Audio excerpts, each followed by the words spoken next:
নমস্কার বন্ধুরা, shout with Dipanjan চ্যানেলে আপনাদের সকলকে স্বাগত জানাই। আপনারা শুনছেন শ্রীমদর্শন। শ্রীমদর্শন 16টি খণ্ডে সম্পূর্ণ। ভগবান শ্রীরামকৃষ্ণদেবের অপার অনুগ্রহে এই গ্রন্থের প্রথম ভাগের প্রথম সংস্করণ 1366 বঙ্গাব্দে ও ইংরেজির 1960 খ্রিস্টাব্দে প্রকাশিত হইয়াছিল। তদবধি ভক্তগণের চাহিদাতেই একের পর এক সংস্করণ প্রকাশ করা সম্ভব হইতেছে। শ্রীমদর্শনের মূল আবেদন, গৃহে বাস করিয়া কি প্রকারে দেবভাবে জীবনযাপন করা যায়, কিভাবে বেদ বর্ণিত উপায়ে সুখ দুঃখ সমভাবে গ্রহণ করিয়া সংসারে শান্তিতে বাস করা সম্ভব হয়। এই পুস্তকে আছে পরমহংসদেবের ও মায়ের কিছু নূতন কথা, আর স্বামীজি প্রমুখ অন্তরঙ্গ সন্তানদের কথা, আর আছে কথামৃতকার দ্বারা কথামৃতর ব্যাখ্যা এবং শ্রীরামকৃষ্ণ জীবনালোকে উপনিষদ, গীতা, ভাগবত, পুরাণ, বাইবেল আদি শাস্ত্রের আলোচনা।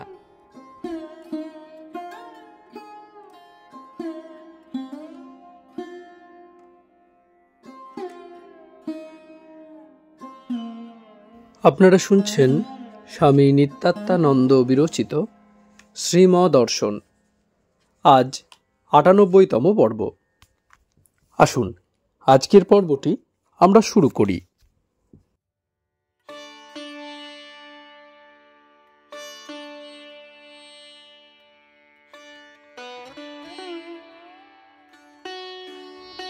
শ্রীম আবৃত্তি করিতেছেন, জয় গোবিন্দ, জয় গোবিন্দ, জয় গোবিন্দ, জয় বংশীবট, জয় যমুনা, জয় শ্যামকুণ্ড, জয় রাধাকুণ্ড, জয় গোবর্ধন, জয় রাধে, জয় রাধে, জয় রাধে, জয় গোবিন্দ, জয় গোবিন্দ, জয় বৃন্দাবন, জয় গঙ্গা, যমুনা, সরস্বতী, জয় গোদাবরী, সিন্ধু, কাবেরী, জয় গায়ত্রী, জয় গুরু, জয় গুরু, জয় গুরু, জয় কেদার বদ্রী, জয় জগন্নাথ, জয় রামেশ্বর, জয় দ্বারকা, জয় বিশ্বনাথ, জয় মীনাক্ষী, জয় শ্রীরঙ্গনাথ, জয় অযোধ্যা, জয় নবদ্বীপ, জয় কামারপুকুর, জয় জয়রামবাটি, জয় দক্ষিণেশ্বর, জয় বেলুড় মঠ, জয় কাশীপুর, জয় কাশীপুর, জয় ভৃগু, বশিষ্ঠ, ব্যাস, জয় ব্রহ্মা, বিষ্ণু, শিব, জয় ব্রহ্ম, জয় ব্রহ্ম, জয় ব্রহ্ম, মা ব্রহ্মময়ী, মা ব্রহ্মময়ী, মা ব্রহ্মময়ী, গুরুদেব, গুরুদেব, গুরুদেব। সুর সংযোগে তমাদিদেব পুরুষ পুরাণস্তমস্য বিশ্বস্য পরং নিধানম বেত্তাসি বেদং চ পরং চ ধাম ত্বয়া ততং বিশ্বমনন্তরূপ। জয় ভক্ত ভাগবত ভগবান। শ্রীম দোতলায় নামিয়াছেন। বারান্দায় বেঞ্চেতে বসিয়া দুই একটি নবাগত ভক্তের সঙ্গে কথা কহিতেছেন। একটু পর সামনের বসিবার ঘরে প্রবেশ করিলেন।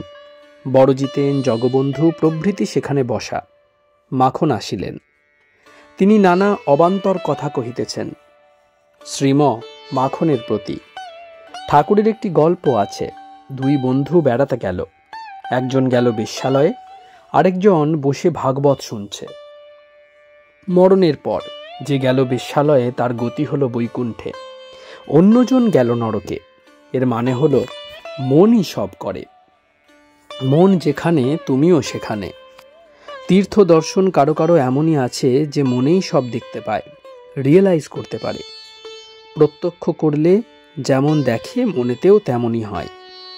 বড়জিতেন, মনে তেমন জীবন্ত হয়, দেখলে যেমন হয়। শ্রীম, হ্যাঁ তা হয়, তবে সংস্কার থাকলে হয়। সকলের কি হয়?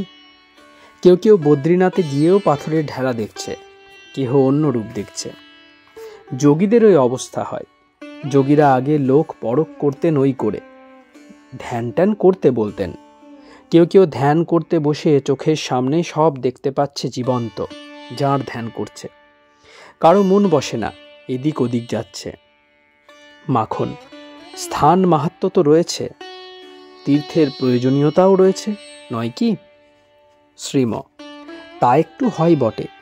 জগন্নাথের মন্দিরে গিয়ে দেখো, যেখানে শত্রু মিত্র সব এক হয়ে যায়, রাস্তায় লাঠালাঠি করছে, ওখানে গেলে যুক্ত করে শরণাগতি মুদ্রা দেখাইয়া এই ভাব, কিন্তু তা অতি অল্পক্ষণের জন্য। ঠাকুরের বেশ একটি উপমা আছে, যেমন তপ্ত খোলাতে জলবিন্দু, ক্ষণস্থায়ী। ঠাকুরের সামনে দুজনকে ধ্যান করতে বললেন, একজন বসেই স্থির হয়ে গেল। এই ব্যক্তি অনেক খেটেছে, আরেকজন অন্যরকম। এই সেন্স ওয়ার্ল্ড, জগৎ। ঠাকুর বলতেন, কারো সোনা 20 মণ মাটিতে ঢাকা, কারো 1 সের। যাদের 1 আধ সেরে ঢাকা তাদেরই টেনে নেন আগে, কে যায় কোদলাতে 20 মণ। সোনা মানে পরমাত্মা। সংস্কারে এমনই হয়, সব সময়ই যে মূর্তিটি ভালো লাগে সেটি দেখে সম্মুখে, রিয়েলাইজ করতে পারে মনে মনে। রিয়েলাইজ মানে রিয়েল বলে বোধ করা। আমরা তো সবই রিয়েল বলে বোধ করছি, যা সব দেখছি। বস্তুত তা নয়, এ মায়ার রাজ্য, রিয়েল এক ঈশ্বর। কথামৃত পাঠ হইবে। শ্রীম বাহির করিয়া দিলেন 3য় ভাগ, 12 খণ্ড, 2য় অধ্যায়। জগবন্ধু পড়িতেছেন। পাঠক: শ্রীরামকৃষ্ণ ছোট নরেনকে বলিলেন, তুই কি ভালোবাসিস, জ্ঞান না ভক্তি? ছোট নরেন বলিলেন, শুধু ভক্তি। শ্রীরামকৃষ্ণ জিজ্ঞাসা করিলেন, একে অর্থাৎ মাস্টারকে যদি না জানিস, কেমন করে একে ভক্তি করবি? তবে শুদ্ধাত্মা যে কালে বলেছে শুধু ভক্তি চাই, এর মানে আছে। আপনি আপনি ভক্তি আসা সংস্কার না থাকলে হয় না। এটি প্রেমা ভক্তির লক্ষণ। জ্ঞান ভক্তি, বিচার করা ভক্তি ইত্যাদি পাঠ চলিল। শ্রীম ভক্তদের প্রতি। এই দেখছেন, গুরুর উপর বিশ্বাস থাকলে আর কিছু করতে হয় না, যা দরকার তিনি করেন। ঠাকুর ভক্তদের যার যা দরকার করে দিচ্ছেন নিজে। তিনি অন্তর্যামী, সব জানেন, পূর্বজন্ম পরজন্ম সব। একজনকে বলছেন বিশ্বাস করো, নির্ভর করো, তাহলে নিজের কিছু করতে হবে না, মা কালী সব করে দেবেন। আরেকজনকে বলছেন ভাগবত পণ্ডিতকে একটা পাস দিয়ে ঈশ্বর রেখে দেন, তা না হলে কে ভাগবত শোনাবে লোকেদের? রেখে দেন লোক শিক্ষার জন্য। তাই মা সংসারে রেখেছেন আমাকে, অর্থাৎ শ্রীমকে। শ্রীম যুবকের প্রতি।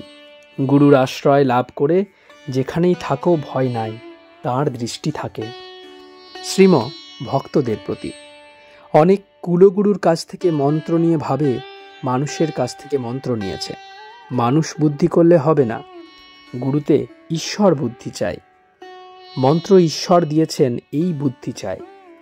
গুরুতে ঈশ্বর বুদ্ধি না করলে যে দাম লোয়ার হয়ে যায়। ঈশ্বর দিয়েছেন মন্ত্র, এই বিশ্বাস চাই।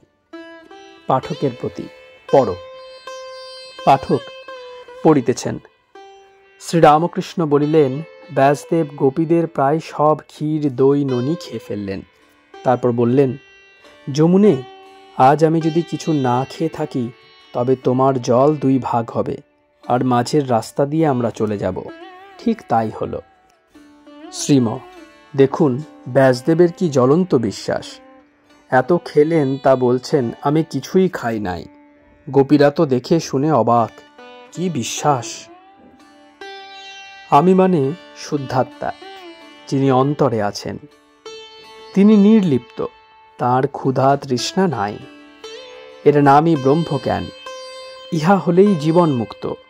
বলছেন, যার এই জ্ঞান হয়েছে তিনি বুঝতে পারেন আত্মা আলাদা আর দেহ আলাদা। ঠাকুর আরেকটি উপমা দিয়েছিলেন, পুকুরের জল সব পানাতে ঢাকা। জল দরকার হলে প্রথমে পানা সরাতে হবে। সংসারে যে চতুর, সে এই পানা সরিয়ে জল খায়। বড়জিতেন, এটা ঠিক বুঝতে পারলাম না। শ্রীম পানা মানে মায়া, মায়ার বাইরে গিয়ে তাকে দেখা। পানা তো আবরণ, বস্তুত জল রয়েছে নিচে। বড়জিতেন, তা কি সকলে পারে? সোজা কথা। শ্রীম গুরুর কৃপায় তাও পারে। মহামায়ার কাণ্ড, সব গোলমাল লাগিয়ে দেয়। গুরুর উপর বিশ্বাস থাকলে এর হাত থেকে নিষ্কৃতি পাওয়া যায়, তখন নিজের কিছুই করতে হয় না। মায়ার ডেফিনেশনই এই, রিয়েলকে আনরিয়েল বোধ করিয়ে দেয় আর আনরিয়েলকে রিয়েল বোধ করিয়ে দেয়। অতস্বিন তদ্বুদ্ধি। মায়ার আরেকটি নাম সেন্স ওয়ার্ল্ড, জগৎ। আমরা তো সব মায়ার খেলার ভিতর পড়ে রয়েছি। গুরু কৃপা, গুরুর উপর বিশ্বাস থাকলে আর কিছু করতে হয় না। পাঠক পড়িতেছেন, শ্রীরামকৃষ্ণ মাস্টারকে বলিলেন, সেদিন দেখিলাম খোলটি ছেড়ে সচ্চিদানন্দ বাহিরে এলো, এসে বললে, আমি যুগে যুগে অবতার। তখন ভাবলাম, বুঝি মনের খেয়ালে ওইসব কথা বলছি। তারপর চুপ করে থেকে দেখলাম, তখন দেখছি আপনি বলছে, শক্তির আরাধনা চৈতন্যও করেছেন। দেখলাম পূর্ণ আবির্ভাব, তবে সত্যগুণের ঐশ্বর্য। শ্রীম আগে থেকেই ফিল্ডটি তৈরি করে নিলেন, আর কেউ নাই সেখানে অন্তরঙ্গরা ছাড়া। তাই নিজের স্বরূপ বললেন, আমি সেই সচ্চিদানন্দ পরব্রহ্ম, এখন অবতার হয়ে এসেছি। তিনি যে অবতার তার গ্রেটেস্ট এভিডেন্স তার নিজ মুখের এই মহাবাক্য। অর্জুনকে শ্রীকৃষ্ণ এই কথা বলেছিলেন, আমি পরব্রহ্ম। তাই অর্জুন বললেন, স্বয়স্নব ব্রবসিমে, আর বাইরের প্রমাণ নরেন্দ্রের অদ্ভুত কর্ম ও জীবন। পাঠক পড়িতেছেন, শ্রীরামকৃষ্ণ বললেন, কাঁকুর খেতে যদি অনেক কাঁকুর হয়ে থাকে তাহলে মালিক 2-3টা বিলাতে পারে। শ্রীম ভক্তদের প্রতি। এটি একটি প্রিমিটিভ উদাহরণ। সিভিলাইজেশনের পূর্বে ঠাকুরের 2ই আছে, প্রিমিটিভ অর্থাৎ প্রাচীন উপমাও আছে, আবার বর্তমান সিভিলাইজেশন অর্থাৎ সভ্যতারও উপমা রয়েছে। স্টিমার, ইঞ্জিন, টেলিগ্রাফের তার এগুলি নবীন। হাওয়াতে কাঠ শুধু নিজে ভেসে যায়, এটি প্রিমিটিভ। স্টিমার নিজেও পাড়ে যায়, আবার অপরকেও নিয়ে যায়, এটি মডার্ন উপমা। টেলিগ্রাফের তারের কথা বলতেন যোগের কথা বোঝাতে গিয়ে। তারে কোথাও কাটা থাকলে মেসেজ যায় না, তেমনি মনে অন্য বাসনা থাকলে ঠিক ঠিক যোগ হয় না। দুরকমই বলে গেছেন। ওয়েস্টের লোক আসবে কিনা তাই। ইংরেজি জানা লোকদের ইংলিশম্যান বলতেন কেন? মানে এরা পাশ্চাত্য সভ্যতা পেয়েছে কিনা? হাস্য। শ্রীম পাঠকের প্রতি। বেশি পড়তে নেই একসঙ্গে, তাহলে সব চাপা পড়ে যায়। আজ থাক এ পর্যন্ত। রাত্রি 9টা। একটি ভদ্রলোক আসিয়াছেন, তাহার হাতে চুরুট।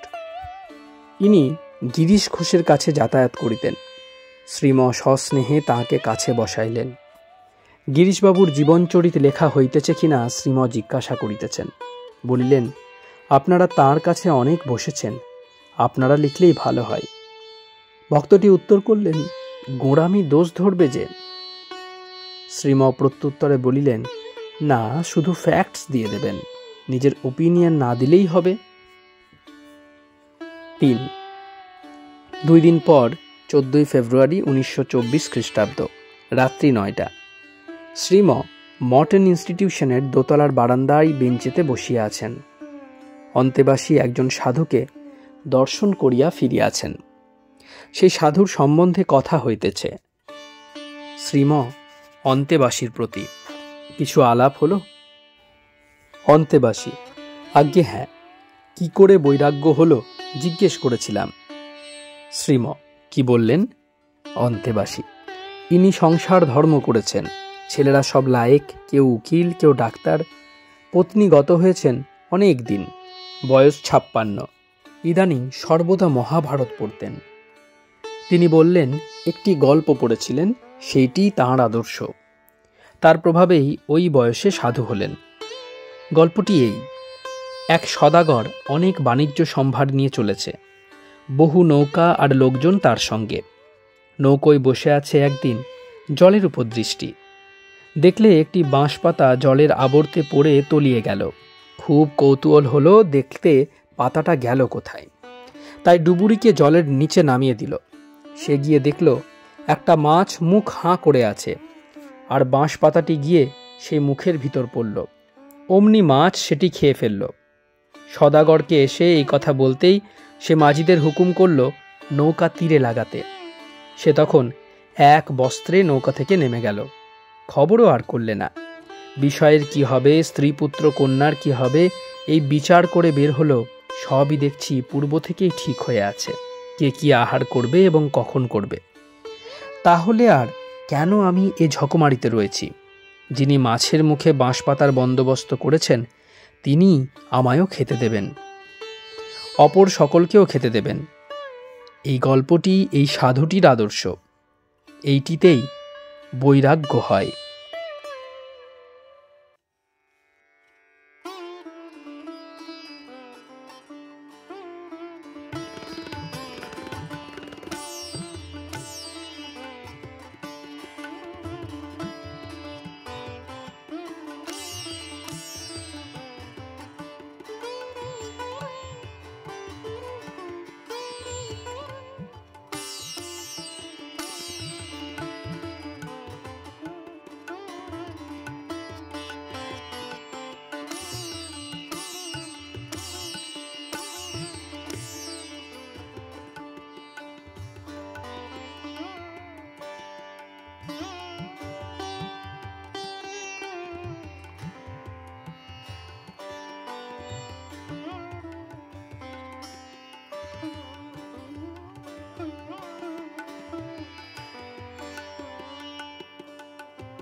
আপনারা শুনছিলেন স্বামী নিত্যাত্মানন্দ বিরচিত শ্রীমদর্শন। আজ ৯৮তম পর্বটি আপনাদের কাছে পরিবেশন করলাম। আমাদের ভিডিওগুলি কেমন লাগছে আমাদের জানান। কোনো সাজেশন থাকলে তাও অবশ্যই জানাতে পারেন। আমাদের ভিডিওগুলি লাইক করুন, শাউট উইথ দীপাঞ্জন চ্যানেলটি সাবস্ক্রাইব করুন, ভিডিওগুলি আপনাদের বন্ধুবান্ধব ও পরিবার পরিজনদের মধ্যে শেয়ার করে দিন এবং প্রতিনিয়ত বিভিন্ন আপডেট পাওয়ার জন্য বেল আইকনটি অবশ্যই প্রেস করবেন। অনেক অনেক ধন্যবাদ। নমস্কার, ভালো থাকবেন। জয় ঠাকুর, জয় মা, জয় স্বামীজি।